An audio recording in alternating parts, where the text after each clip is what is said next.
धरती को अपने फन पर संभालने वाले शेषनाग कौन हैं? उनका जन्म कैसे हुआ? उनके माता पिता कौन हैं? साथियों, आज के वीडियो में हम शेषनाग के बारे में बहुत सारी बातें जानेंगे। शेषनाग के बारे में पुराणों में वर्णित कथा इस प्रकार है। दक्ष प्रजापति की 84 कन्याएं थीं। उनमें 17 का विवाह महर्षि कश्यप के साथ हुआ था। उन 17 पत्नियों में से ऋषि कश्यप की कद्रू और विंता नाम की 2 सबसे प्रिय पत्नियां भी थीं। एक दिन ऋषि कश्यप ने दोनों से वरदान मांगने को कहा।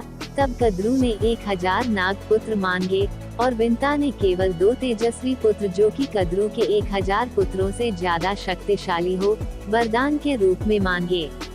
वरदान के परिणाम स्वरूप कद्रू ने 1000 अंडे और विंता ने 2 अंडे प्रसव किए।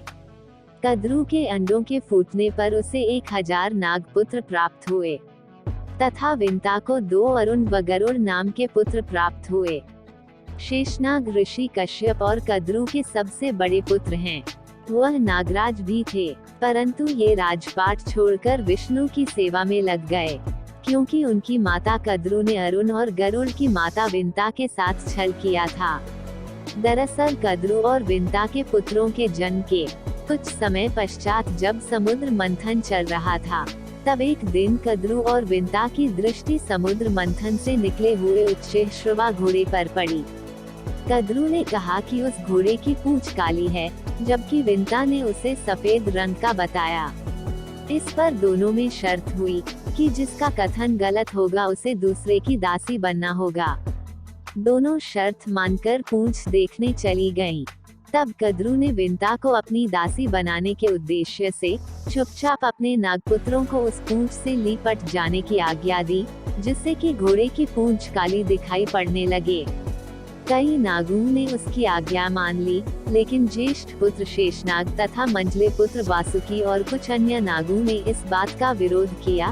तो कद्रू ने शेषनाग और वासुकी समेत उन सभी नागों को श्राप दे दिया कि तुम पांडव वंशी राजा जनमेजय के नाग यज्ञ में जलकर भस्म हो जाओगे।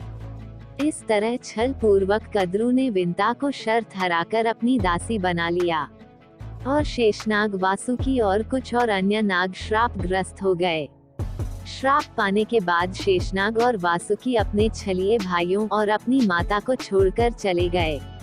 शेषनाग ने गंधमादन पर्वत पर तपस्या कर ब्रह्मा जी से वर मांगा कि उनका मन सदा धर्म की ओर झुका रहे तथा वे श्राप मुक्त होकर भगवान नारायण के सेवक और सहायक बने। ब्रह्मा जी ने उन्हें इन वरों के अतिरिक्त ये वर भी दिया कि वे पृथ्वी को अपने फनों पर उठाए रखेंगे, जिससे उसका संतुलन नहीं बिगड़ेगा। शेषनाग को इस श्राप से मुक्ति मिलते ही शेषनाग ने तब से आज तक पृथ्वी को अपने फनों पर उठाया हुआ है। तब शेषनाग ने जल लोक में जाते समय ही उनके छोटे भाई वासुकी का राजतिलक करके उन्हें राज्य सौंप दिया था। उसके कुछ समय पश्चात वासुकी के कैलाश पर्वत पर जाते ही वासुकी के छोटे भाई तक्षक का राजतिलक हुआ। वासुकी ने भी भगवान शंकर की सहायता से श्राप से मुक्ति पाई थी। शेषनाग विष्णु भगवान के परम भक्त हैं और उनको शैया के रूप में आराम देते हैं। वह भगवान विष्णु के साथ क्षीर सागर में ही रहते हैं। मान्यताओं के अनुसार शेषनाग ने अपने पश्चात वासुकी और वासुकी ने अपने पश्चात तक्षक को नागों का राजा बनाया। वह सारे ग्रहों को अपनी कुंडली पर धरे हुए हैं। ऐसा माना जाता है कि जब शेषनाग सीधे चलते हैं तब ब्रह्मांड में सब कुछ सामान्य रहता है, और जब शेषनाग कुंडली के आकार में आ जाते हैं तो प्रलय आ जाती है। शेषनाग भगवान विष्णु के भक्त होने के साथ साथ उनके अवतारों में भी उनका सहयोग करते हैं। जैसे कि त्रेता युग के राम अवतार में शेषनाग ने लक्ष्मण भगवान का रूप धरा था, वैसे ही द्वापर युग के कृष्ण अवतार में शेषनाग जी ने बलराम जी का अवतार लिया था। जब वसुदेव जी भगवान कृष्ण को टोकरी में डालकर नंद जी के यहाँ ले जा रहे थे, तब शेषनाग जी उनकी छतरी की तरह उनको बारिश से बचा रहे थे। इनके अन्य छोटे भाई वासुकी, तक्षक, पद्म, महापद्म, कालिया, धनंजय, शंख आदि नाग थे। वैसे तो शेषनाग के बल, पराक्रम और अवतारों का उल्लेख विभिन्न पुराणों में है। शेषनाग के दो प्रमुख अवतार लक्ष्मण तथा बलराम हैं। लक्ष्मण राजा दशरथ के तीसरे पुत्र थे। शेषनाग ने भगवान विष्णु के राम अवतार के छोटे भाई लक्ष्मण के रूप में सुमित्रा के गर्भ से जन्म लिया था। लक्ष्मण ने अपने बड़े भाई श्री राम के साथ कई असुरों का वध किया था। इन्होंने ही असुरराज रावण के पुत्र इंद्रजीत तथा अतिकाय का वध किया था तथा वे सभी कलाओं में निपुण थे, चाहे वो मल्ल युद्ध हो या धनुर्विद्या। इसी तरह भगवान श्री कृष्ण के बड़े भाई बलराम शेषनाग का ही रूप माने जाते हैं।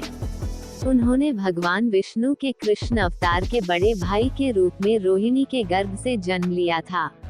इनके बल और पराक्रम का उल्लेख अनेक पुराणों में मिलता है। ये गदा युद्ध में विशेष प्रवीण थे। भीमसेन और दुर्योधन इनके ही शिष्य माने जाते हैं। तो साथियों, ये तो थी शेषनाग से जुड़ी कुछ रोचक जानकारियाँ। शेषनाग के बारे में क्या हैं आपके विचार?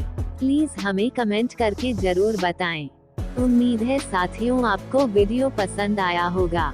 मित्रों, आज के वीडियो में बस इतना ही। अगर आपको वीडियो अच्छा लगा तो प्लीज वीडियो को लाइक करें और चैनल को सब्सक्राइब करें। फिर मिलेंगे अगले वीडियो में, तब तक के लिए धन्यवाद।